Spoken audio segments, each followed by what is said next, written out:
Welcome y bienvenidos to this episode of Love Learning You. This is one of our cultural capacity.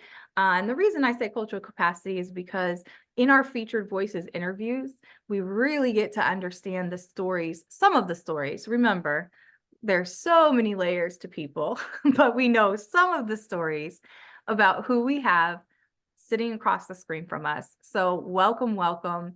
First and foremost, thank you to our returning viewers and listeners, as well as our new listeners and viewers. Be sure that you're following, subscribing on your favorite platforms.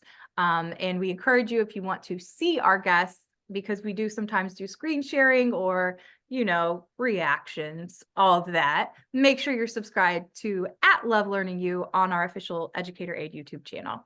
Okay, with no further ado, I'm very excited about my guest today. She is a former principal and teacher. I also tend to think, Traci, that as teachers in K-12 education, we're always teachers. We're just disguised in other roles. So even if you're a superintendent or a principal or a dean or a counselor, I feel like we're all teachers at heart. We're just wearing kind of a different hat and a different role. And I think that's important because public K-12 education systems around the world, and specifically in the United States, where about 50% of our listeners are here on the podcast, we have a lot of division. We have a lot of division sometimes, and teaching is a beautiful art and science, and it's so necessary to the continued support of humanity and the evolution of our children and future generations. We can't get away from it. So how do we come together more and start to uplift each other and say, we're all teachers at heart. We don't need to be, we're going to see the world differently. So that's what I hope you all get to experience. As you know, we've had some incredible guests from education, like Dr. Brent Comer, who's an award-winning superintendent from Southern Indiana. I recently got the pleasure of interviewing Jeff Finellis. He has not only been in K-12 educational leadership, he's a finance expert. I've had some really cool K-12 leaders, and Dr. Traci Blaize is no different.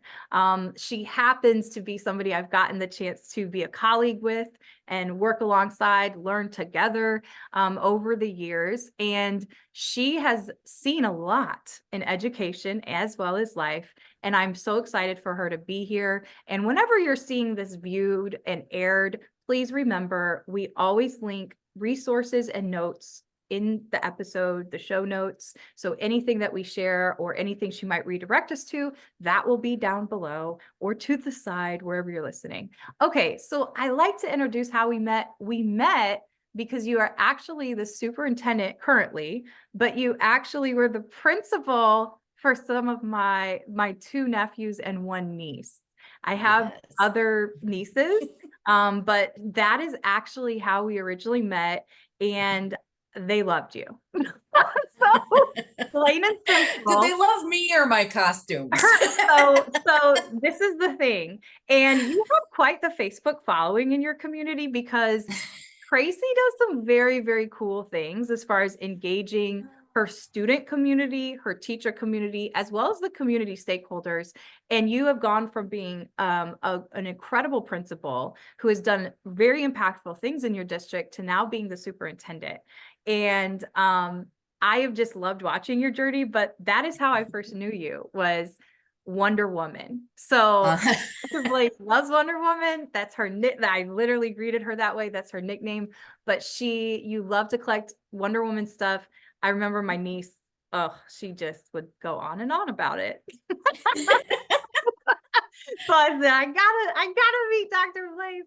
But anyways, I just wanted to commend you in those ways.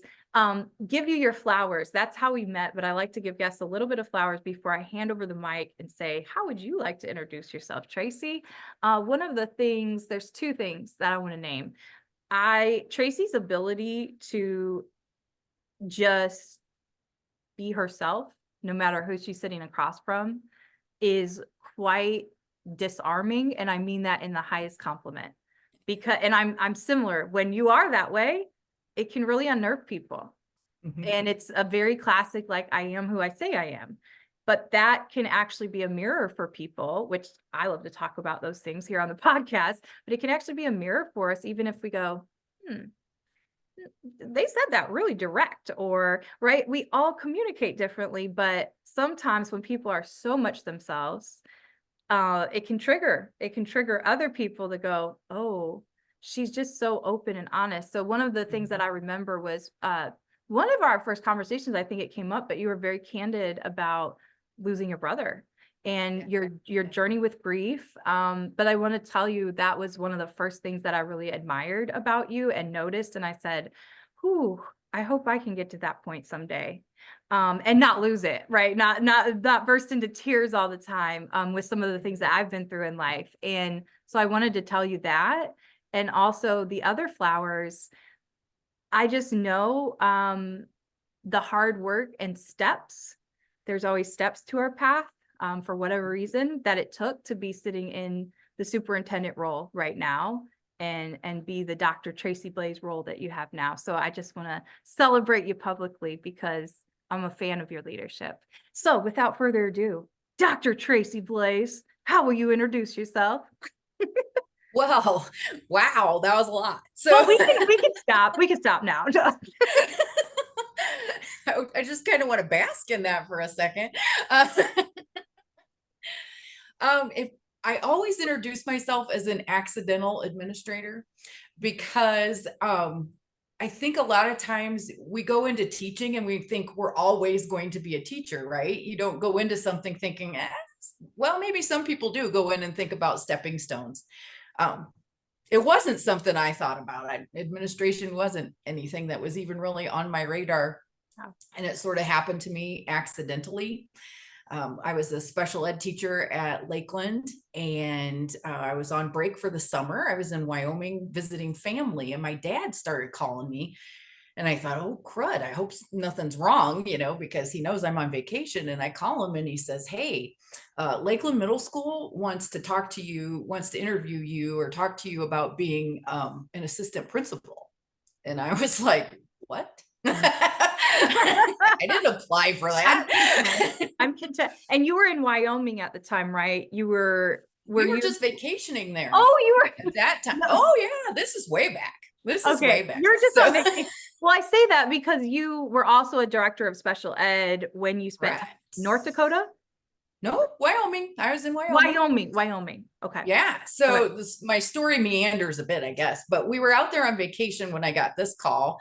And so I come back from vacation and they've made some shifts in the district, and the middle school principal became an assistant superintendent. So the assistant principal moved up, and he and I had interacted in IEP meetings of all things, and that made him think of me for an administrator. So I ended up getting that job with no experience, no classes under my belt. Hadn't been thinking about that at all. So that's why I say I'm an accidental administrator. It sort of just happened to me before I knew what had happened to me. So it was too late. Right? It was. I was sucked in. Yep. So I was an assistant middle school principal, I think for 4 or 5 years. Okay. And I really wanted to be an elementary principal. By then I had gotten my degree, and I never taught elementary or anything. I just thought that would be cool and fun because little kids are cool. And I really wanted to be the principal at Lima Brighton. That was the dream, the goal job. But Donna McClary was there, and everybody knew she was never going to retire. So we had been visiting Wyoming for several years, and they had an opening. And so I applied both for a middle school job and for an elementary job, and they hired me for the elementary job. So we moved to Wyoming for 10 years. Wow. And then my dad in 2014 got a diagnosis of ALS, and I needed to come home. I spent some time flying back and forth and going to appointments with him, but I needed to come home. So I applied for some jobs and didn't even get a phone call. I don't know if it was because of the Wyoming address. They thought, why would she want to come to Indiana from there? But I gave up, and I said, okay, I'm not going to be able to go back, and I just may have to take some sabbatical time or do something. Yeah. Well, then I was at a workshop in Denver. I was walking along the sidewalk, and my husband called, and he said, Lima Brighton's open. And I went, what? So I reneged on my giving up and put Mm. in my application. And lucky for me that Lakeland took me again. I'm like the bad penny that keeps showing up at Lakeland. So they hired me to You're be a meant time to of be writing. there. You're meant to be Yeah. where you're at, exactly where Yeah. you're at. A lot of fate involved. You what? A lot of fate involved in it, really. Yes, absolutely. Divine timing. Mhm. Okay, so I want to go into our cultural connector questions, and this is just kind of almost like speed dating, but it gives Okay. culture some fun ways to learn a little bit, just a small window into kind of our guests' cultural context. So values, some beliefs, norms, but they're fun questions. All So right. my first question to get to know you and for our audience here is, what is on your bookshelf right now? Oh, I brought some things to show you. So Perfect. professionally Perfect. right now, Yeah, right. I we love almost every guest has just, categories, and I do the same thing. yes. Well, for fun, I'm reading this. For research, Right. I'm reading this. I love Now, it. I will say for fun, I am a sucker for historical fiction. Same. I like that. So I am a lover of Diana Gabaldon's books. Oh, I read her all the time, the what is Outlander what's series. he Outlander? So what time Out, period? yeah, so it's falling through the stones into like the Battle of Cullodoon, so way back in Scotland kind of stuff. Oh, whoa. Yeah. Yeah, Okay. she falls 200 years through the stones. So she's at World War II and falls back in 200 Oh, years. okay. Oh yeah, it's really Yeah, cool. that sounds like a It's ride.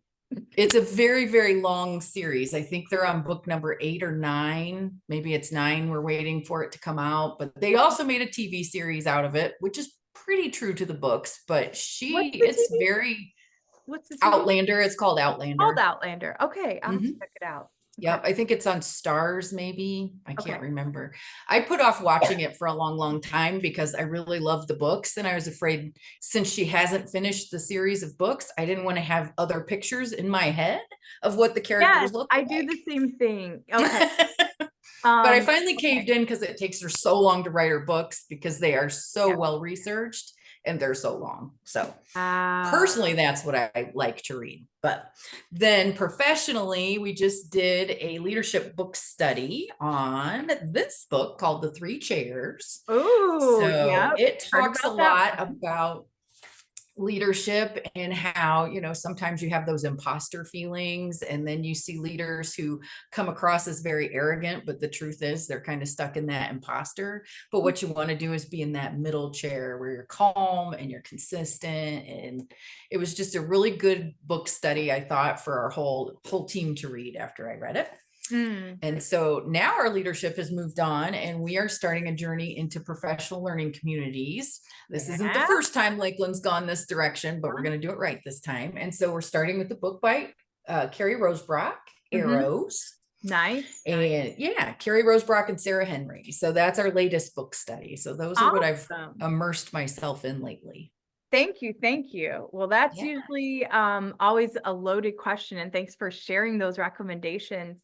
I believe we're gonna try to make sure that this is going live when it's kind of beginning of the school year. I always All like to right. feature our superintendent or principal guests in that Mhm. kind of July, August, September, as Yes. people are returning back to school and stuff. So next question. You have to choose an anthem to walk onto a stage. What is your song that you're choosing, Traci? Oh, it is totally the theme from the show Wonder Woman. It just Oh, I has should to have be known. Wonder Woman. It's the Yes, ringtone on my phone. exactly. So there you go. She already has the anthem. Okay, perfect. It's so funny to me because most people, even if they haven't like reviewed the questions in advance, they know exactly what song they would choose. It's so funny. Okay, next question. We get to transport back in time with you. This is a time Mm. travel question. We get to transport back in time with you, to when, little Traci was sitting at the dinner table. We're transporting back in time. What are we going to eat with you? One of your favorite meals when you were a kid. What are we going to eat with you? Okay, for my birthday, most of the time what I asked for was my mom's chicken tetrazzini. So I don't know if everybody knows chicken tetrazzini, and I Tell us, found out tell this us. year people make it differently. I didn't know. I thought everybody did it the same, but they do not. So my mom's was always done in the crock pot, and it was, chicken in the broth and spaghetti noodles and peas and lots of mushrooms in it. Mm. And then one of my friends made it, and she has cheese in hers. We never put cheese in it, but what a great addition. So, and then Okay. I always asked my grandma to make my birthday cake, because my dad and I both had February birthdays, and we both had the same favorite cake. So we would get overloaded in the month of February with it, but chocolate cake with butterscotch frosting. Oh, oh, okay. Well, we're going back in time with you. Yeah. And my grandma would bring But, the cake in this metal olive green cake carrier. uh-huh. I mean, I can picture it in my head. And when she had to go into assisted living, I flew back from Wyoming and I cleaned out her house for my dad. And my mom came over to help. And I had an absolute meltdown over that olive green cake container because I didn't need it. I couldn't take it back to Wyoming with me, but I just couldn't part with it either. So It's the luckily my mom took it. sentimental. It's the Yeah. sentimental part. Yeah. Okay, final question from the cultural connectors round here. If you had a quote or a text, scripture, etc., right? A quote though, that really drives and inspires you for your life's journey and path, what would it be and why? Okay. I have this in Laker red and blue in my office, and it says, "We rise by lifting others." Mm, So I always look for the best in all people and to try and bring out the best in all people, whether they're little people or big people. I So. know that to be true about you. That is a spot on, that's a spot on life quote. It really All is. right, Yeah, yay. it is. Um, okay, so let's get into some frequently asked questions. Um, and this is the fill in the blank, right? So it's always in this segment, what are your most frequently asked questions as a, and we've had a lot of different industry experts. That list is continuing to grow as we continue to grow and expand here. Once again, I thank you all, viewers, listeners, followers, etc. Make sure you're subscribed on your favorite platform, and you can catch video on Spotify, but specifically YouTube is the place where you're going to see a lot of the different shorts as well and clips from these interviews with all different types of guests who are doing incredible things. And currently, Dr. Blaize is a superintendent of a K-12 public school system. They are considered a rural school district, as many districts are actually, specifically in the Midwest and the middle portions of the United States. We still have a lot of rural areas in the United States. And so I feel like actually there are probably many more superintendents that can probably relate to your responsibilities, Traci, than, for example, like somebody who is in an LA Unified School District. Would you agree with that? Just because, like, so people understand context globally, because schools are different globally, but here in the States, there's still a lot of smaller school districts where you only have like 4 or 5 schools. Right. Right. And we do have pre-K at Lakeland too. Don't Yes. forget our littles. Yes, yes, yes, you do. You have a great pre-K program. Yeah. So these Yeah. questions are going to revolve through her lens as a superintendent. So these are frequently asked questions that she gets as a superintendent. Well, I would bet one of those questions would be, do you have a minute? Yes, that would be the number one asked question. From Yes. any person on any given day that happens Yes. to walk in. But Mhm, we're going to get kind of mhm. more technical, because you have a lot of expertise, not only with leading teachers and leading community work. You specifically have a very keen expertise and like a lot of experiences around special education. So keep that in mind, because that is part of where she's coming from. And know that you heard part of her journey, different leadership roles as well. So first question, and keeping that in mind, has to do with some more recent research in 2022 about miscommunication in the workplace. And because you know that I'm in the business of wanting to elevate employee voice, and I have a whole bunch of employee engagement surveys that we have at Educator Aide on getting a pulse on culture. I know you're big on that too, and have undergone a lot of initiatives to ensure that you are really listening to the voices of the people who are really leading the way in the school district. And those are the boots on the ground. It's teachers, teachers assistants, special ed assistants, our custodians, our coaches. Every single stakeholder is important in a K-12 school community. So more often than not, the reason I say all of that is because when we do these surveys, and I know this is something for a fact that you've been very intentional about, Traci, and really examining, how do I use this data then? When I'm really wanting to hear teacher voice in particular, how are we going to respond to this data? I say all that to say on any given survey, it's almost always going to point back to communication or miscommunication.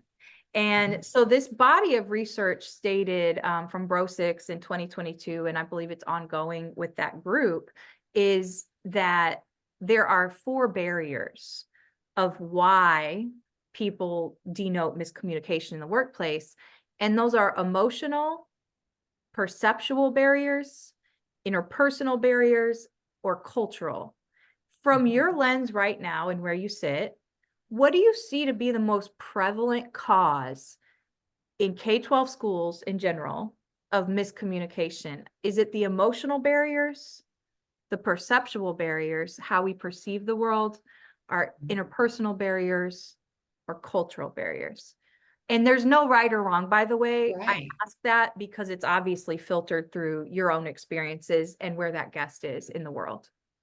Right. And they're so intermixed, your Yeah, well, perceptions yes. have such an What, impact on your emotions. And yes, yeah, absolutely. What sticks out to you though? Like a thing that you just consistently see, like, ooh, right. that just in general that we Mhm. have to work on.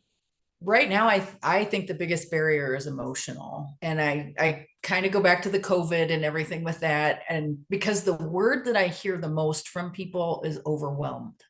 I'm Mm, so overwhelmed. mm. And when you look at what teaching is, and believe me, I can see why people are overwhelmed. There's a huge amount of work that falls under those umbrellas to be able to teach children.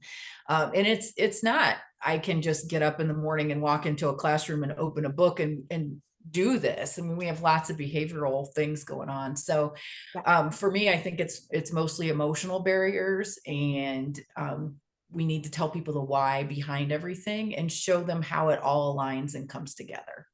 Yeah.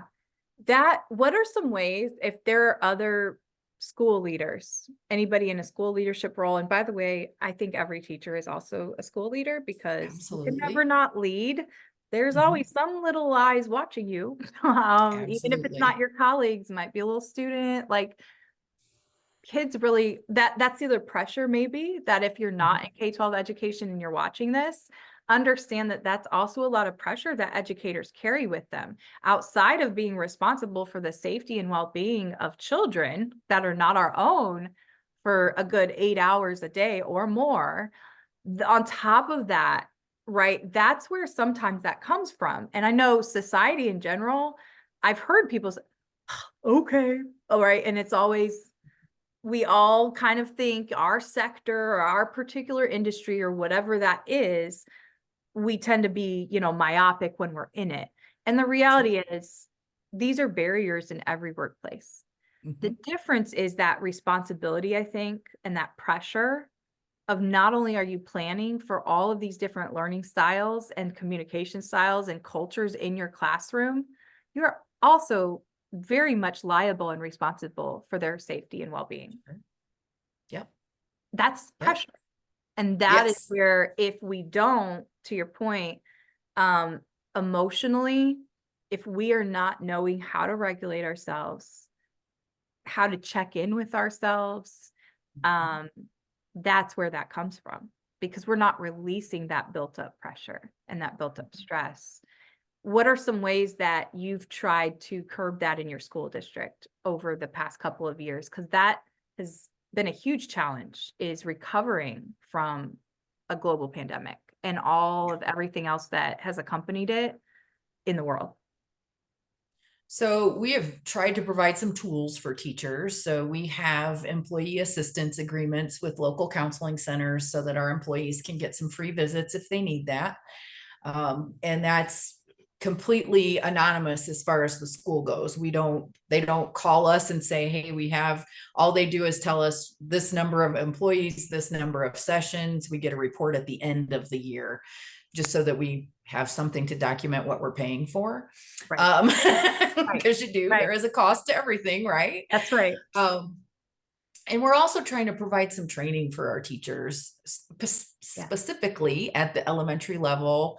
We're working with conscious discipline now. And when you start conscious discipline, the focus is really on regulating the adults, not so much the children. Yeah. As you go through the training, you start more on the children's side of it, but that adult regulation is so important, and taking the time to unplug. I am a big advocate for my staff unplugging. If you're on vacation, you're on vacation. Yeah. Use that send later feature as a leader on your email. You know, and that's the thing when we do, and this isn't true for every part of the globe, but if you are in a part of the world where you have access to technology, oh my goodness, what a privilege. The access to the tools and information to try to even streamline how we organize, it has never been better for teachers. And I will say that is something, it's a learning curve though, because it's so rapid.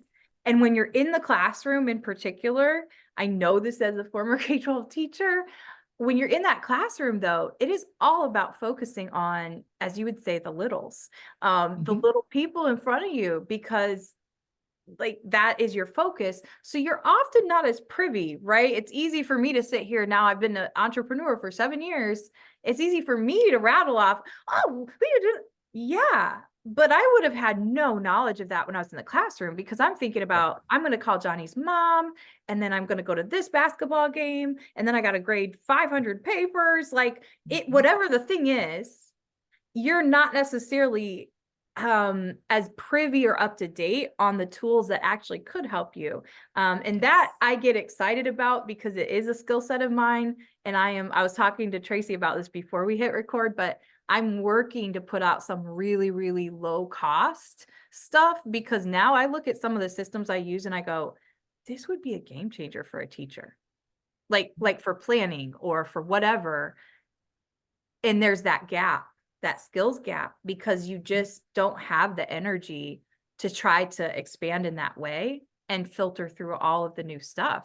You're wanting to meet the kids where they're at. So I just say that as an aside to really also for other people to consider, whether you're in K12 or not. If you're in a leadership role, listen to what Traci does. And number one, she leads by example. So if she wasn't setting healthy boundaries and unplugging or spending time in her pool, which I see her post about on Facebook, right? Like she makes it clear to share how she enjoys living. It's not always about the work. And actually, by the way, when you do share about work, it's very much through a joyful and celebration lens, and or your videos in costumes. Yes. So, like, tell us a little bit about that though, really quick, before we go to the next question, because I think that this is also a strategy for leaders to keep in mind of, number one, don't take yourself too seriously. Oh, absolutely. But also what's behind that? Because I know you in general, you're just a fun animated person. That's part of you and your personality. But I really think that it's a form of employee engagement. And I think a lot more leaders, especially in corporate, they could learn from a lot of things that school leaders do to really pump up like the spirit, so to speak. Where does that come from, and what keeps you fueled with that? Because I mean, it's like people love that. I love to watch your videos. So I really don't even know where the costume thing started, to be honest with you. But at some point I decided those were fun. But I know that my husband and I started throwing Mardi Gras parties when we were in Wyoming. And so the costumes kind of came about there. And then I carried it over into the school. So really it's because you can't help but laugh at a person who shows up in your doorway of your classroom, on a blow up rooster that looks like they're writing, or dressed as the Queen of Hearts, or handing you a cookie that looks like them as an elf saying, thank you for being a Laker. It just, You are so creative. So yeah, creative.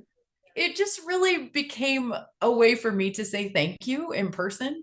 That's how I'm using it as a superintendent. So a lot of times for when I was a principal, it was more about the kids getting to see me be silly. I mean, the staff did too, but Right. the costumes now in this role have become more of a chance for the staff to see me as a person who likes to have fun. If you asked me for a second quote, it would have been work hard, play hard, because I yeah. truly believe in that. Yeah. And so that's a way for me to show the play hard side while I'm at work. So every holiday I go around in some kind of costume with the staff and hand out candy to them. Like this time it wasn't much of a costume for Easter, but I had on a big shirt with Bigfoot on it with Easter bunny ears. So, Works. that was it for that. At Christmas time, we did Where is Santa's Superintendent? So each morning in my morning announcements, I would show them a picture of me somewhere in the district wearing an elf costume. And so they would send their guess to me as to where I was at, and then I would send them a prize. Usually it's like a Lakeland sticker or something that I've had ordered special. And yeah, so it's really a way to say thank you to them. That's beautiful. I think that's really important for any leader who's listening to take away from this interview is, and from Traci's leadership perspective, is how are you thanking and showing gratitude to your team? And that's something that lights her up. She has fun doing it. You have to find your thing. So if you wouldn't normally be that animated, that's okay. But find your thing that can be your form of gratitude to your team, because it does have to be authentically you. It can't be, oh, yeah, I heard this great podcast and now I just dress up all the time. Well, if that isn't you, though, then it's not going to be authentic. Is there any other strategies that you feel like leaders could implement in their daily lives to make sure that they're tapping into that thing that is uniquely them and then sharing it? Because I think you do a really good job of sharing who you are as a leader. And that goes a really, really long way to build trust. Mhm. Any other strategies that you would give as far as employee engagement, especially if somebody's sitting there going, okay, well, I'm in finance, I'm a CFO, or I'm a CEO of a financial place, and I'm not going to give out candy. What are any other things that you would say, especially too, because it's important for people to know this, you've helped and been a part of school closures, because just by nature that happened, not because you did that, but like you've had to manage a lot of change over the years. What else helps keep that morale? Because that's really a morale strategy. I think it's honesty in your communication, and as much as having people see you. So for me, it's video announcements Being and visible. yeah. Yeah. So all the way along with the closure of our school, I was having staff meetings because my school was one of them that was closing. And so I had staff meetings all the way along saying, okay, here's what I'm hearing is the next step. Here's what you're going to be needing to do. Here's how I think this is going to roll out, so that they weren't in the dark. Because when that happened, I mean, the administrators were in the dark. We didn't know either. We were held after a board meeting and told, you're not going to have a job next year, quite possibly, because we're going to close these two schools. We didn't see it coming either. So trying not to ever have that shock to your staff so that they can see the process as things roll out. So Yeah, absolutely. Oof. And video announcements, those are something anybody can use. It is so easy to do. And I have a superintendent mentor that I meet with. This is my second year as a superintendent. And so we're still meeting. And she is just awestruck by this, because to her, it's a big deal. To me, the video announcements are nothing. turn on a camera and I'm going to talk. It's Yeah. going to be fine. Yeah. To her, this is amazing. She doesn't think it's sustainable. She can't believe that I'm in the second year doing it, but Oh. it's can be really easy. But again, it does depend on the person's personality, and it's not for everybody, but it sure Yes. has worked well for me. I've seen that more and more though, and especially we have tools like Zoom and Loom and all of these ways to streamline. I mean, I do that a lot. I think I use that when I worked with you all some too. Mhm. Like I do that with a lot of different colleagues that I get to work with, because it's also easier to watch a 2-minute video or go back to something. I can speed it up if I'm like, okay, hurry up. Like it gives people Oh, that yeah. flexibility to choose how they want to digest the information, as opposed to a long email that we all know maybe the first couple of sentences get read, unless it's something that is maybe more pertinent to you. So that's also, communication conundrums can become opportunities, is what I think. We just have Very to look true. at them in that way. All right. So next question that's more technical through your lens and understanding and learning from some of your leadership prowess. When when teachers reach out to you, I'm going to be specific to K-12 with this question. So when teachers are reaching out to you or your principals, right, your superintendent, or perhaps even your board, et cetera, when different stakeholders reach out to you, and what are they usually reaching out to you about? Recently, it's been about the pictures that used to be in the gym. So Oh, tell us about this, yeah, because this is again, it's almost like real-time case study. And right. these are things that are cultural in nature, right? Culture, remember, is our norms, beliefs, values, symbols, language. That is complex. There's a lot of different pieces that can go into measuring that in some place. We just talked a lot about climate or morale with Traci. And that, remember, I have a mentor as well, and he just always says, just remember it this way. Culture has a lot of the moving parts. It's ever changing. It's driven by the people and stuff. But remember that climate and morale, you can shift in a second. Cultural change takes often a lot longer to see the impacts of what your inputs have been. But climate and morale, you could go pull the fire alarm. Like you could change the entire tone, the climate and morale of your team, just by, if, for example, I bet money, if you didn't do your announcements, you're going to get emails that say, where's the video announcement? Because it's become part of the cultural norms. And that is a form of how you've been very intentional with communication. I'm going to remember my original question. We were talking The about the gym, outreach. the So where pictures. you're at, we have the situation where you're getting outreach about pictures in your main gymnasium. That's the situation. Yes. We're And doing a gym remodel. tell us the situation, because I'm Yes. smiling because this is very common in school districts as far as Oh, absolutely. Yeah. And it never happens right. Just ask anybody in the public. Yes. But so what happened for us is that we started out remodeling a press box at our football field.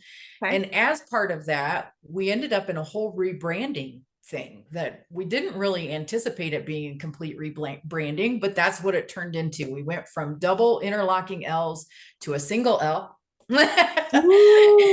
Yeah, so that was a big deal. But it then we shows moved how on. important symbols are to people. Absolutely. Absolutely. So now it's time to do our gym floor, because it's time. It needs to be sanded down. There's some repair that needs to be done. Well, just like a home project, a gym project, one thing leads to another, because you can't have a brand new, beautiful gym floor and your walls look terrible because they need painted and things like that. So one of the things Lakeland had done for forever, I think, when they had sectional or regional winners or outstanding athletes of any sort, they would put a picture of that team or that individual on the wall of the gym, which is great. But they didn't have a consistent way of doing it. So some of the pictures were super big and some were not so big, and they were hard to see from the floor or the bleachers. And some were color, some were black and white, some of that due to time, when they were taken. But some of those pictures did not age very well. And so some of the athletes look neon green at this point, just because of the The fading of the pictures. fading, yeah. Yeah. And so we took everything down, we painted the gym. So the question of the day is, what are you doing with those pictures? Because those are a very important cultural piece of our Yep. athletic history, and they are. So the next phase of our project is to create a Hall of Fame in our grand hallway that leads to the gym. And so we're working on, what format are these pictures going to end up in? And it's still in the air. We're still designing, and that's a costly process. So it may be a while before they're out on display, but I assure you, we are not throwing them away, They're which is here to apparently what stay. people think we're going to do. They're part of history. They're here to They stay. It are. just might be displayed a little differently. And that's okay. Yes. Things So should we're having them evolve. all digitized, which allows them to be fixed. So people Perfect. won't look like aliens Perfect. anymore. And Yeah. we have a kiosk that those will be rotating and playing on. And we would Great. like to move to a more interactive board for it so that people can I bet choose their decade. more people will actually, including students, first and foremost, will probably actually stop and look at them more. Yes. And even if not, it's more accessible to do so because you Yes. pass it more often. Not everybody's in the gym all the time. And Right. controversial question. Uh-huh. And you can plead the fifth if you need to. I mean, I know. So, I mean, look, there's a whole framework based on Bowman and Deal, but it's about the 4 frames of leadership. They've had it now specifically recreated for the 4 frames of school leadership, et cetera, but lots of years of research. But one of the frames is political. And that is a part of being a leader, is knowing how to move. But anyways, that's why I said that jokingly, like you can plead the fifth if you need to. but controversial question, but it comes up a lot in the schools that I've worked with too. And I see that elevation, especially because you all have had some different athletic programs that have done pretty well over decades, of the Yes. school district. And that's often elevated. My controversial question is, in that same Hall of Fame that's being recreated in even bigger and better and brighter ways, will that also condense and consolidate debate team, choir, the See, I art? don't think that's a controversial question at all. I The didn't think controversy to me, you would. Perhaps some of the viewers or listeners who see this, they truly, because I'm saying that bias comes out in almost any K-12 district who has any sort of athletic program. And that's okay, right? We are big on sports in America.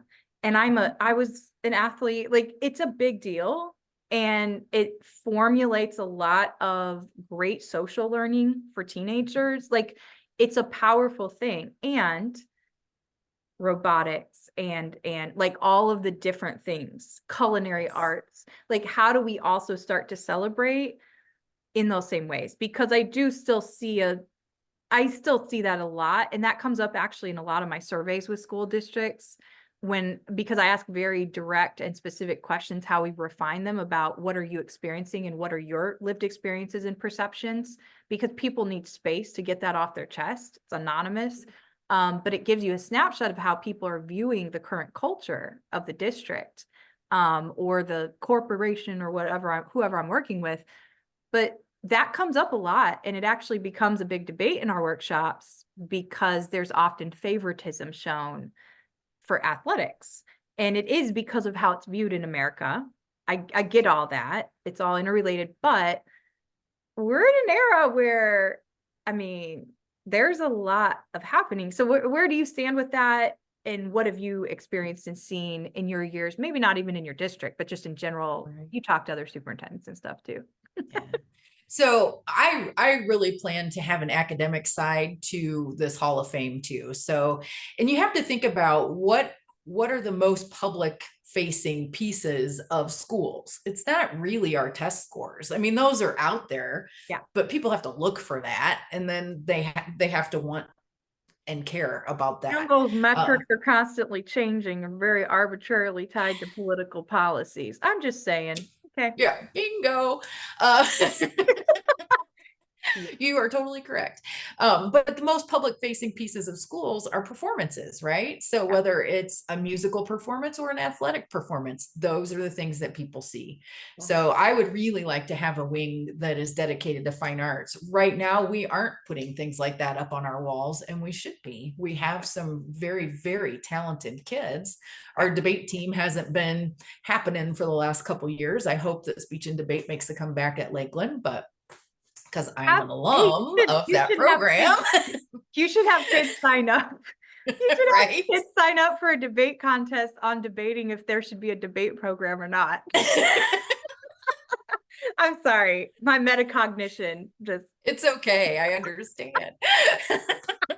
But yes, so I think that's an important piece of it too. And I think it needs to be an equivalent representation. Whatever we do with our athletes and athletic teams to honor them, we should be doing the same for our dramatic performers and our band members and, all of It's that. just a commemoration that tells the story. It's not even right, even the team stuff, unless you play like singles tennis or a standalone track thing, for the most part, it's pictures of teams. So even if Yes. it, right, like, so I love that creativity that you're bringing to it of, it could just be, it was pictures from the school musical. And there's these great pictures of the kids performing that year. And then what was the musical that they did? Like whatever the Right. things are. I'm throwing out ideas too, in case you are in K-12 and you're looking for ways of, it becomes a big cultural conversation. So you have to be intentional if you're going to change something.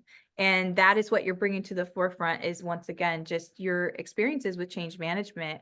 You have to go slow. You have to continuously communicate. You're not going to please everyone, but as long as you keep going back to that why and are considering the voices, I mean, I think those are also two things that I picked up on with what you were sharing is those are some keys to change management, especially cultural change management, is that consistent and different formats of communicating the same message and making sure that your why is always attached to it. And over time, of course, there might be pushback. There's going to be people, they're seeing it through their own lens. Maybe there's a certain attachment to them, to a certain picture, whatever. But over time, it usually just takes time, right? Any other things you would add to just navigating situations like that? And thank you for letting us go in that direction a little bit, because Sure. those things come up a lot. And if they're not addressed well, it might seem so basic to some people listening.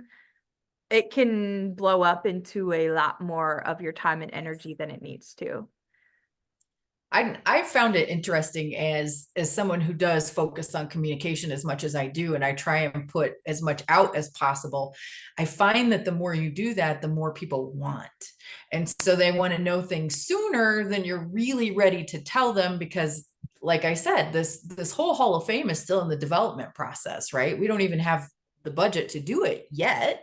Right. It'll come with another bond issue. So the plans aren't solidified, but people still want to know. So I have to be able to give enough so that they know their pictures and their memories and that cultural history of our school is safe. Right. So a lot of times it's about making people feel like things that they love and that are important to them, you are keeping safe. Yeah, they want to know, is she gonna maintain this, or the next Right. person, right? Whatever. Yeah. Excuse me. What are two bite-sized strategies that, and this is individuals, I'm going to say teachers specifically. So from your purview as a superintendent, and it's going back to the number one problem you named that you hear coming up as an emotional barrier. What are two bite-sized strategies that teachers could implement in their daily lives to better curb overwhelm? Or even the Sunday scaries. If y'all don't know, the Sunday scaries are specifically in teaching.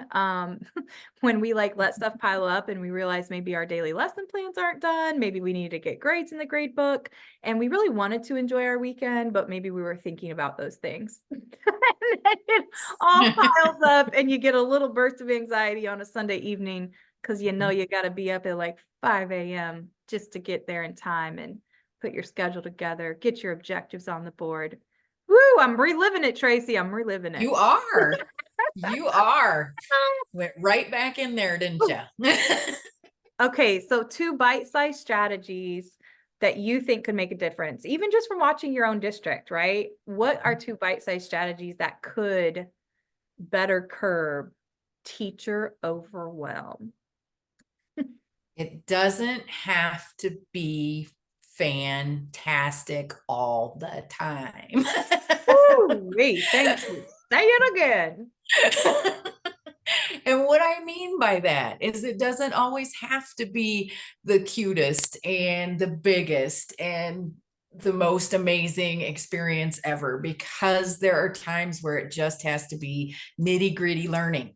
Yeah. That's what needs to happen. So I always advise teachers to hammer procedures at the beginning of the year, because that takes the whole load off for the rest of your year. Yep. You are going to have to revisit though. And I think sometimes teachers forget that, you know, Yeah. every time you have a vacation, you have to reteach your procedures when you come back. Yeah. But that saves you time in the long run. Don't Right. look at that as wasted time, because it is The not. muscle memory will be there if you do it on Mhm. the front end. So tip number 1, prioritize student routines and procedures from the very get-go. There's also the conundrum, if you're a teacher hearing or watching this, I do understand that conundrum if you don't maybe have an administrator who does support that, and they maybe have a mindset of like, jump straight into instruction. I don't think most administrators do, but there are some. So work within the confines of that, even if you have to get fancy about how you align them to 21st century learning standards or the soft skills or whatever standards you have in your state that align with workplace readiness. Try to align the blocked out time, because I will tell you, being in school turnaround, we would, at the primary level in particular, and I was responsible for pre-K through 5 when I was a vice principal in Chicago Public Schools, we would spend, and they had permission to do so, but I would have our teachers easily the first 3 to 4 weeks. I should see blocked out time for routines and procedures.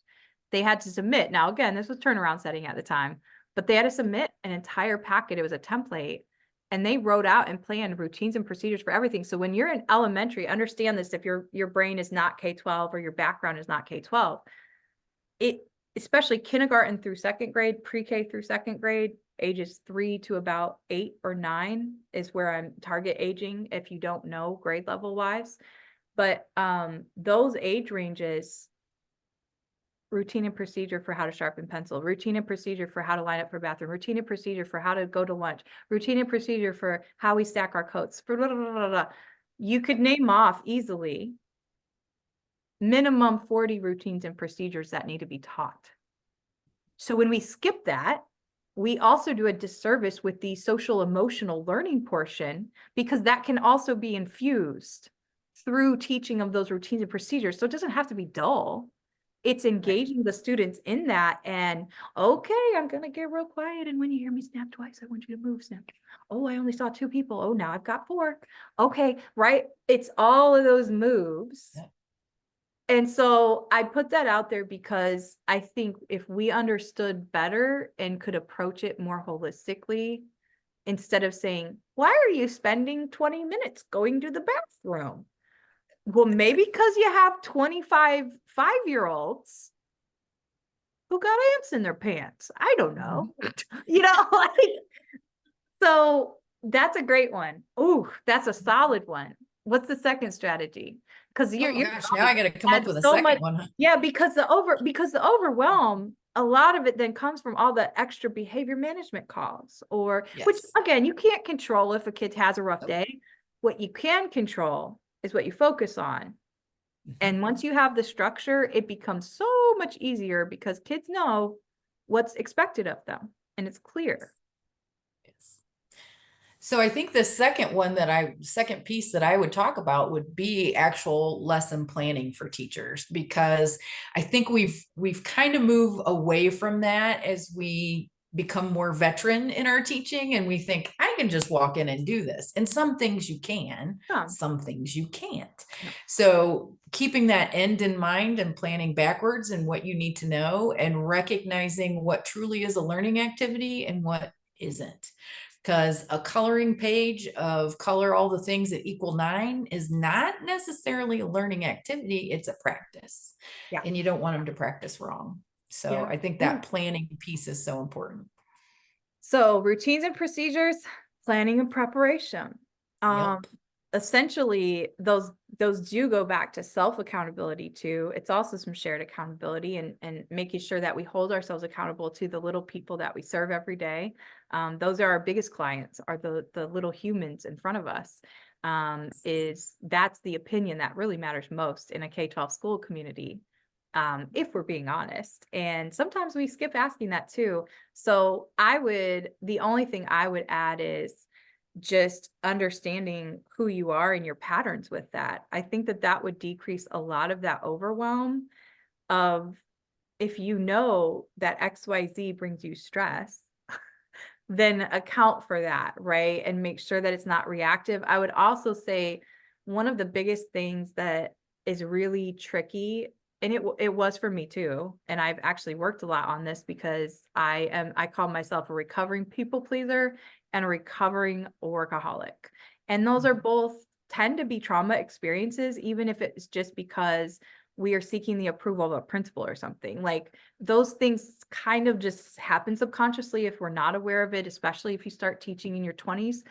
But the one thing that stands out to me when I hear, because I hear that all the time too, whether I'm talking to teachers, principals, or soups, is the overwhelm. And if we were to get real about who we are and how we function and what's required, and we just told people those things, right? So I'm an advocate of getting to know your colleagues, because they're going to have superpowers that you don't have. And if you have that trust, many hands make the work light. And you don't have to do it on your own. So I think sometimes we also try to be Superwoman, not Wonder Woman, but Superwoman. And yeah, what would you say about that as far as just anything else?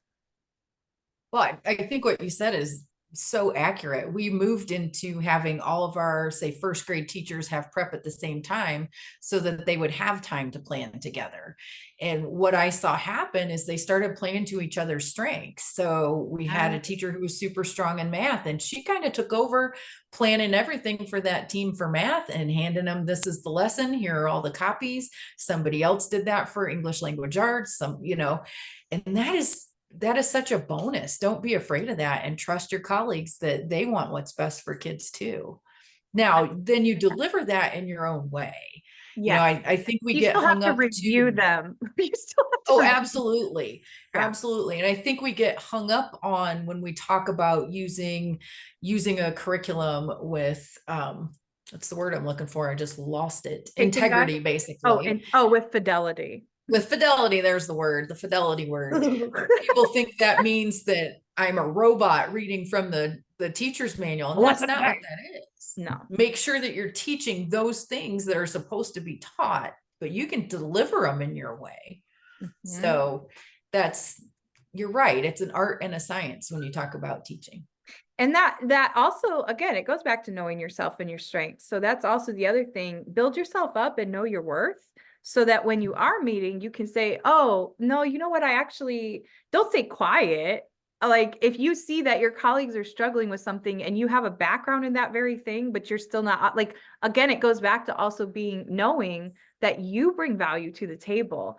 Another thing that goes along with that overwhelm, and I think this applies to any sector, if we're really trying to live in our highest self, so to speak, and in our best ways, give to the world and serve with our gifts and talents, but specifically with teachers, I think there has to be an acceptance that it's never done.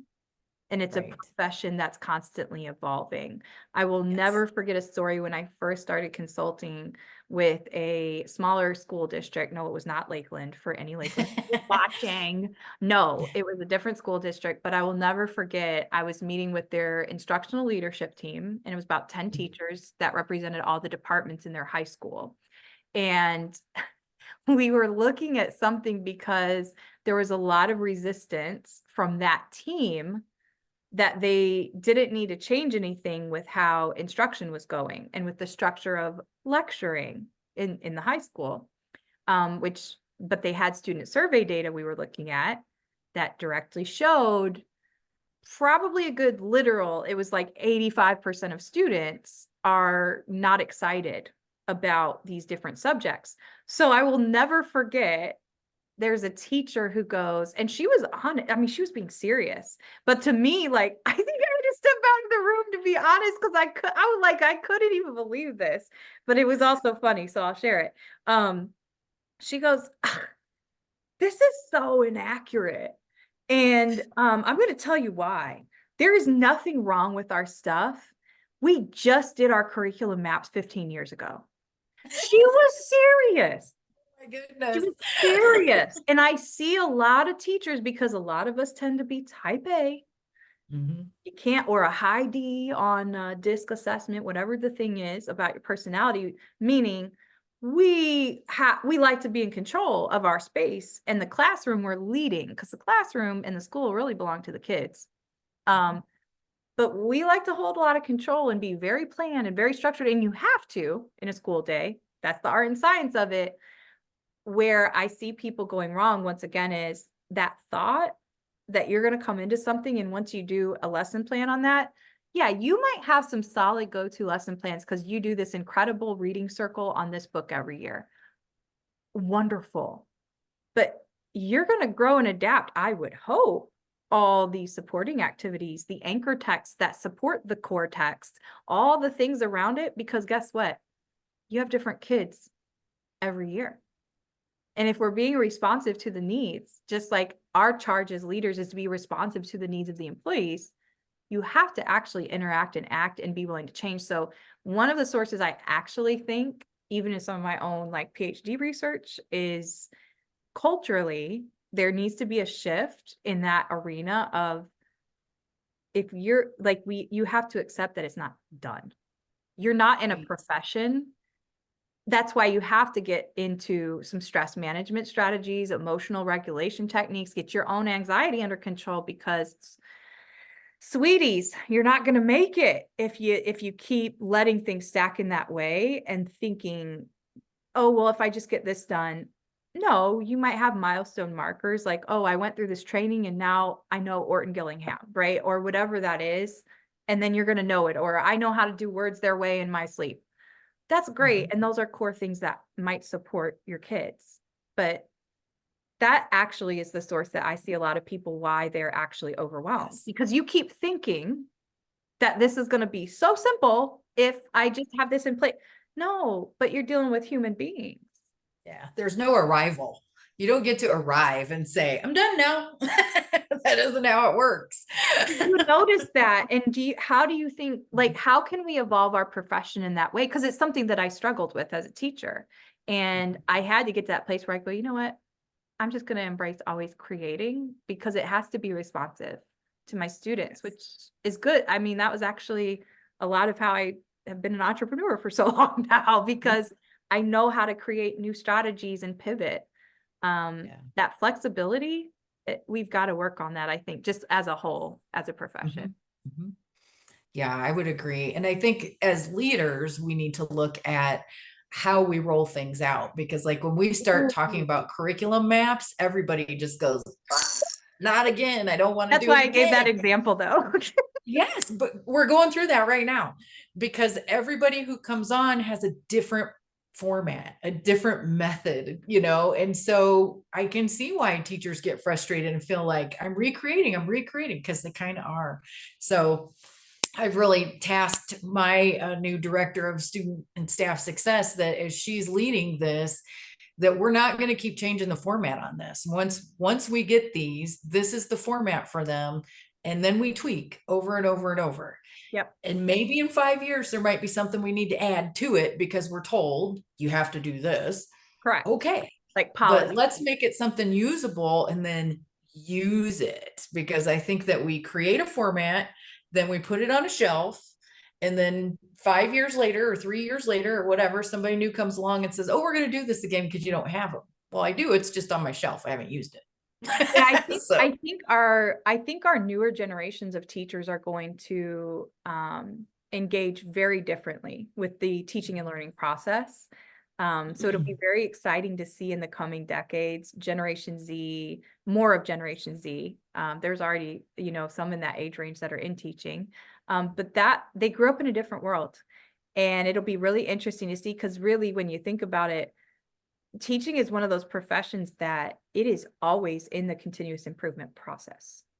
And that is, to me, a positive when somebody opts out of teaching, because you really are influencing the trajectory of people's lives.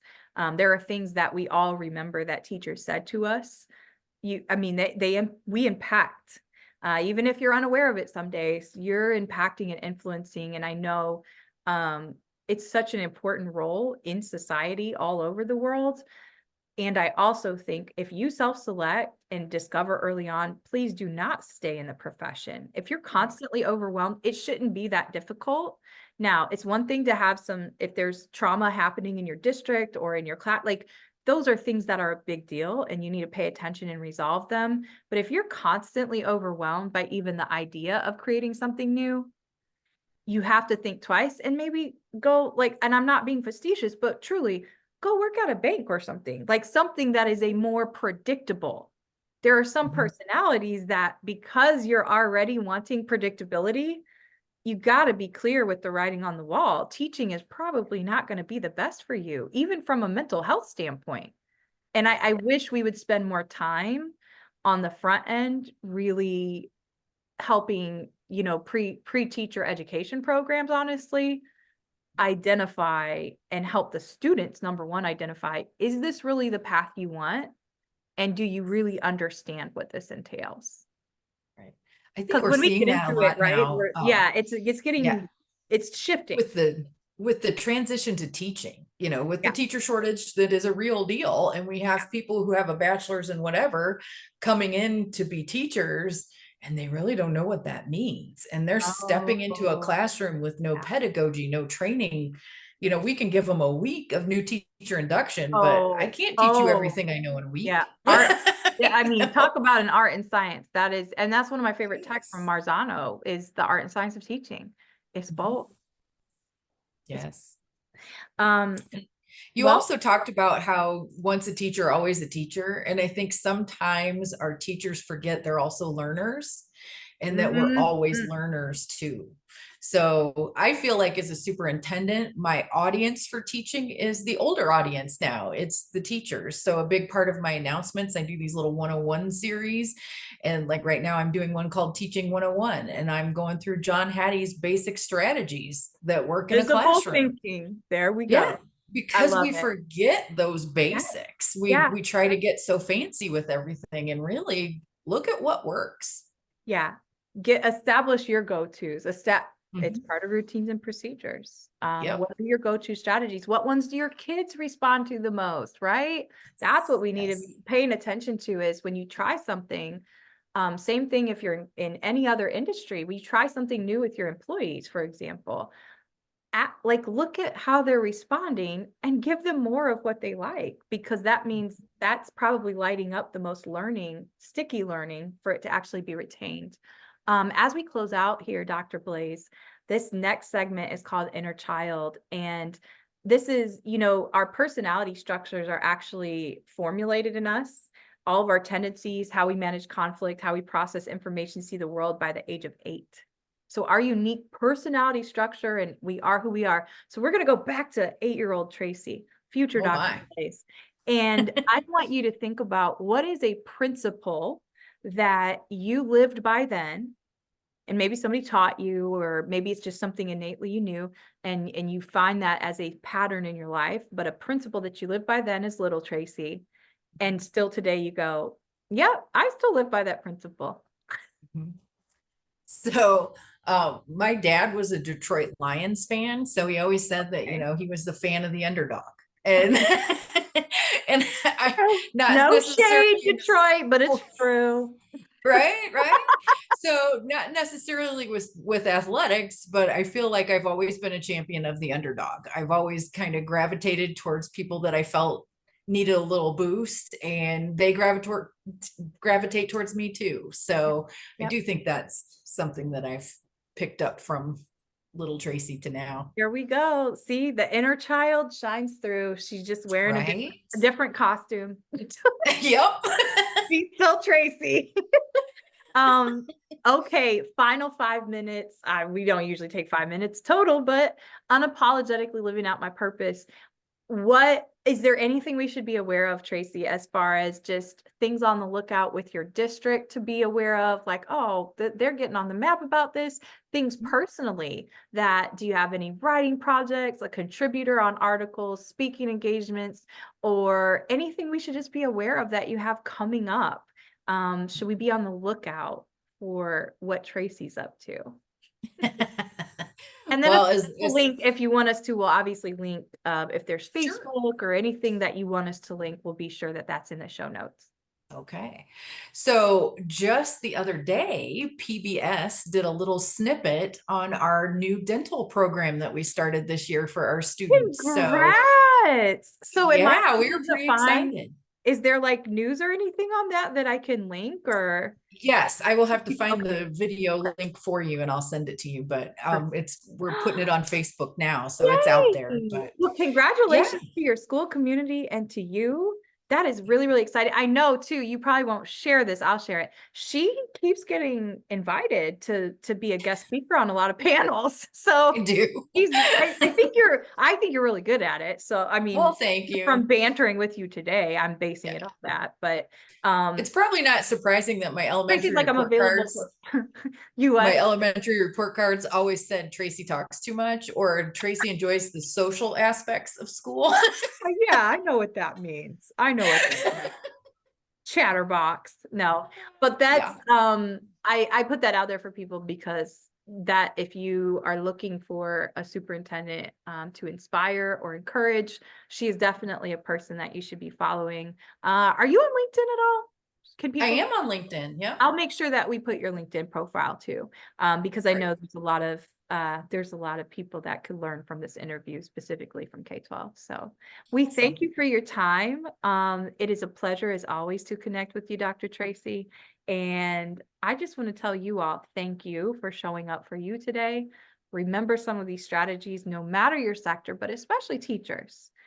Remember, you're in control of you at the end of the day, and to give yourself a moment to pause, because I know from firsthand experience, most situations aren't as overwhelming as they seem if you break it down a little bit and get real about what's happening. So continue to serve well. We're giving you that charge whenever you see this. And let's continue to get compassionately curious together. Until next time, take care.